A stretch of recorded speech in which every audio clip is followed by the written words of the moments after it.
ഇവിടെ മരിച്ചെടുക്കുന്ന ആളുടെ പേരെന്താ? എനിക്ക് പേരൊന്നുമില്ല. ഇയാളുടെ പേരെന്താ ഇവിടെ മരിച്ചേ?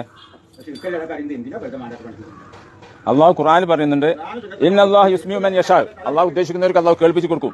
മാ അന്ത ബിമുസ്മി മൻ ഫിൽ ഖുബൂർ. ഖബറിലുള്ളവരെ കേൾപ്പിക്കാൻ പറ്റില്ല. അസ്തഗ്ഫിറുല്ലാഹ്. ഇതും ക്ഷേത്രം കൂടി എന്ത് വ്യത്യാസമുള്ളത് ഒന്ന് ആലോചിച്ച് നോക്കി. ഇതും അമ്പലം കൂടി വലിയ വ്യത്യാസമുണ്ടോ? നമുക്ക് 4-5 നിസ്കാരമല്ലേ പറഞ്ഞിട്ടുള്ളൂ. ഇത് സെയിം അമ്പലത്തിലെ പണിയത്.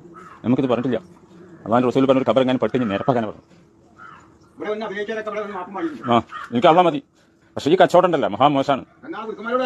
ആയിക്കോട്ടെ, എനിക്കറിയാം, എല്ലാവരും അറിയാം. പക്ഷെ അന്നൊന്നും ഈ വിളക്കൊന്നുണ്ടായിരുന്നു. ഈ 3 ഓട്ടം ഉണ്ടായതോളൂ ഇവിടെ. എന്താടി ശൈത്താനില്ലാതെ വേറെ ആരും എന്ത് അടിയറ് പറയാൻ നിങ്ങൾ പറഞ്ഞു? ഈ ജാറം വെച്ച് കച്ചവടം ചെയ്യുന്ന വിഗ്രഹം ഒരുപോലെ നമുക്ക് ഇതാണ് പറഞ്ഞിട്ടുള്ളത്. അള്ളാഹ് പോരാ നമുക്ക്. ഹസ്ബി അല്ലാഹു നിഅമൽ വക്കീൽ. നിലവിളക്കുകൾ അല്ലാഹ്. ഇതൊക്കെ ശരിക്കും ക്ഷേത്രം തന്നെ, വേറെ ഒന്നുമില്ല. അമ്പലത്തിൽ എന്തൊക്കെയുണ്ടോ അതൊക്കെ നമുക്ക്